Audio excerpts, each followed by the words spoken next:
part 3B of the 6-cycle oddball coming your way right now. 3A put us right here. We got the holes drilled and reamed, and as you can see, it's mounted onto the feet now, which is pretty sweet. We need to take this plate, which we've previously made, and mount it onto the front of the engine, something like that. This is what the cylinder is going to mount to. After we get that mounted, we're going to then cut this radius across the top like the plans show. And last but not least, we're going to machine these sides off. You can see the scribe line there for the angle. And I purposely wanted to leave them because right now I can bolt it in the drill press, or I'm sorry, sit it in the drill press like this to drill these holes up top for that plate right there. So nothing to it but to do it. Let's get started.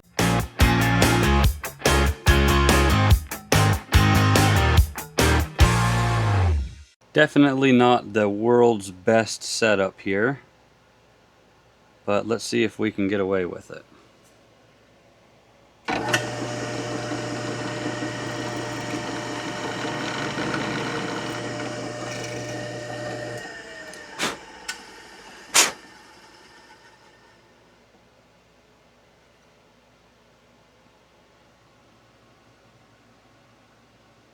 Yeah, it's drilling a little bit off center in the hole. Probably gonna have to start with a smaller drill bit. Let me get something more solid here and we'll come back. I used the number 29 drill bit for my clearance in this part. So I'm using a 29 drill bit like a spotting drill to get through the center of these parts.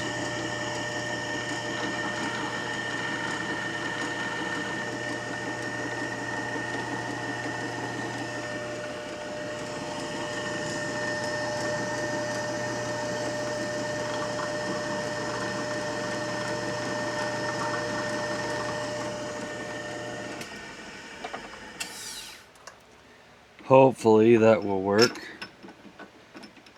to get me started out centered up. And then the tap drill size for 632 is a number 36. We really need these to be well centered. So hopefully that will work.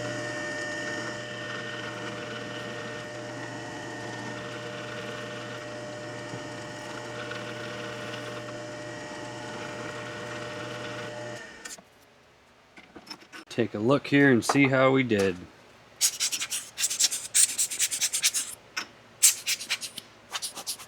We pretty much fully committed at this point and drilled all the holes.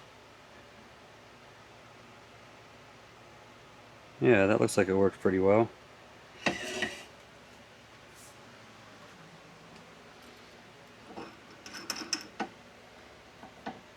Now, just like before, I'm going to start the taps in the drill press here.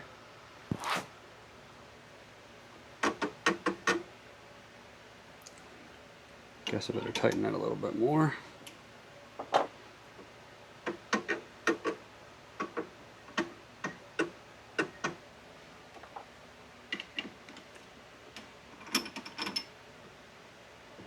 You've already seen how I've tapped holes like this in the drill press, so I'm going to bring you back at the milling machine when I cut this radius across the top of this part. Well, the next operation is cutting that scribe line, and I already cut one side here. You can see the chunk that we cut off. I'm using this portaband to cut those lines. That way I don't waste all of this into chips. I know this isn't much of a chunk of aluminum, but you never know. You might be able to make something out of that, so there's no use in wasting it. This is going to be really loud, so I'm probably going to time-lapse through this so that you don't get too much noise in your ears while you're watching this video. So here we go.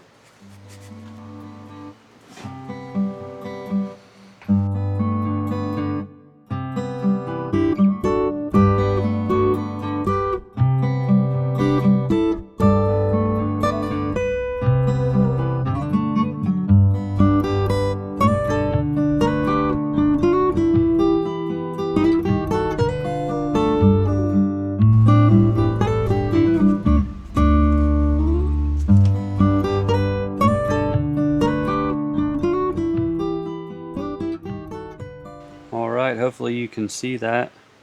I left a little bit above the scribe line to machine off on the milling machine. So you're probably wondering, is this a good setup in the milling machine? And the answer to that is no, definitely not. Probably the second question you're asking yourself is, do you think he's going to get away with it? And honestly, I don't know. I hope so. But this is what I'm going to do. I set a parallel on the vice jaws, eyeballed it across that scribe line. This is purely a cosmetic piece. It's not functional at all. It's just cosmetics. So if it's not absolutely perfect, it'll be okay.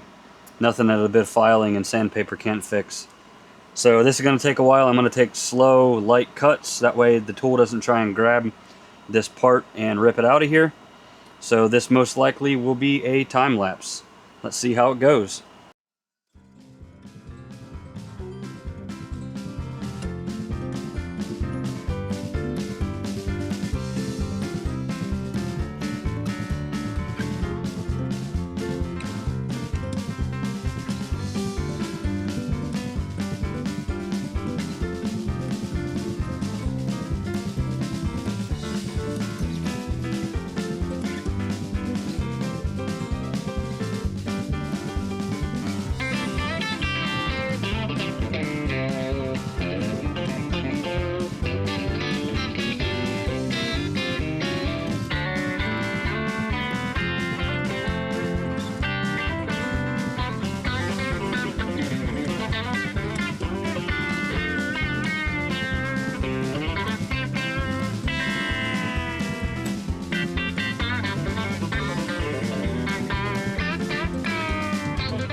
So that's that. Not perfect by any means, but not terrible either. Probably try and take one more cut off of that for surface finish quality, but otherwise, yeah, there it is. After a lot of messing around and thinking and deciding what on earth I would do, I decided to cut this radius on the rotary table. Mr. Joe on YouTube, when he made this engine, he cut this with a bandsaw and then used a belt sander to clean it up and kind of grind it to the lines, and I can see why. This again is really just a purely aesthetic cut. It doesn't necessarily need to be anything super critical or super precise because it's going to be hidden by the cylinder anyways. But with all of that said, I kind of personally like trying new things and doing something that I haven't done before. So this is set up on the rotary table. I indicated in the center of the rotary table, moved the part back the 3/4 inch radius plus half of a 5/32 end mill. I chose 5/32 because I think it's going to leave a nice fillet at each end. At least that's my hope. No guarantees here. Hopefully I don't crash this part because that'll really stink. Obviously this is basically a finished piece minus this one operation. So either way, I'm going to bring you along for the ride and we'll kind of see how it goes from there.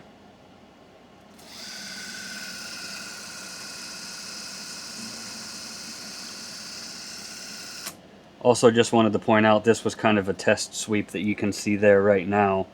And this is now the finished dimension, if you will.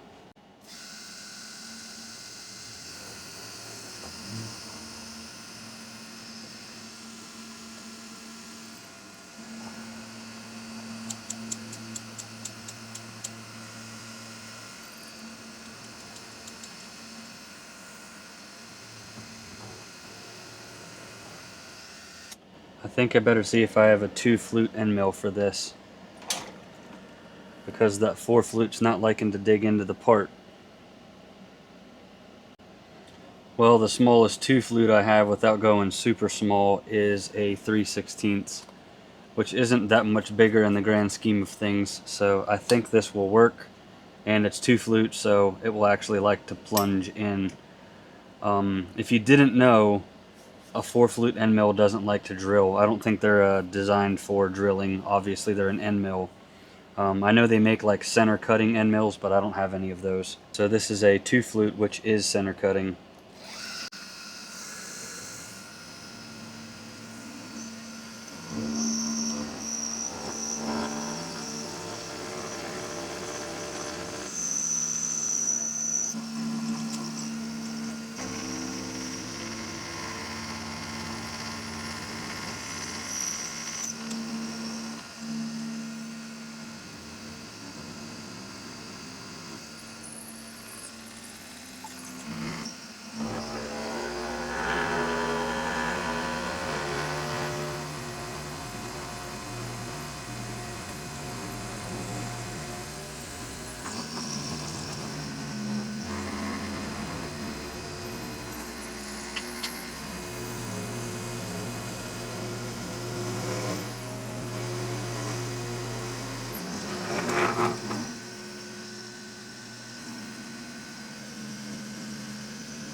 Well, I'll go cut these ears off and see how it looks.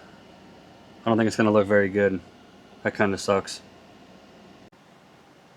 Well, anyway, that was an honest attempt, I guess, at using the rotary table. Probably should have tried on something not so critical to start with, but, you know, hey, you don't know if something will work or not until you try it, and in this case, it really didn't work. As you can see, it cut into that hole. It almost cut into that one back there.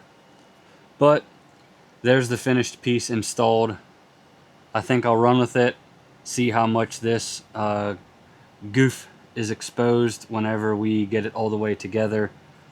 Worst case scenario, this is not a terribly difficult piece to remake.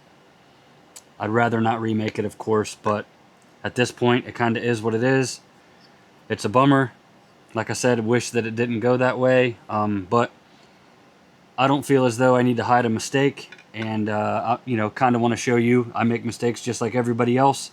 Even though this is YouTube and I could have edited it out and put a new piece on here, nobody would have known any different. What's the point of that? You know, I'd like to show the mistakes that I make and then possibly how I fix it in the future. So hopefully you stuck through this one. A little bit shorter video than normal. Please don't forget to like, comment, and subscribe down below. And we look forward to part 4, which hopefully is not nothing but mistakes and errors. See you then.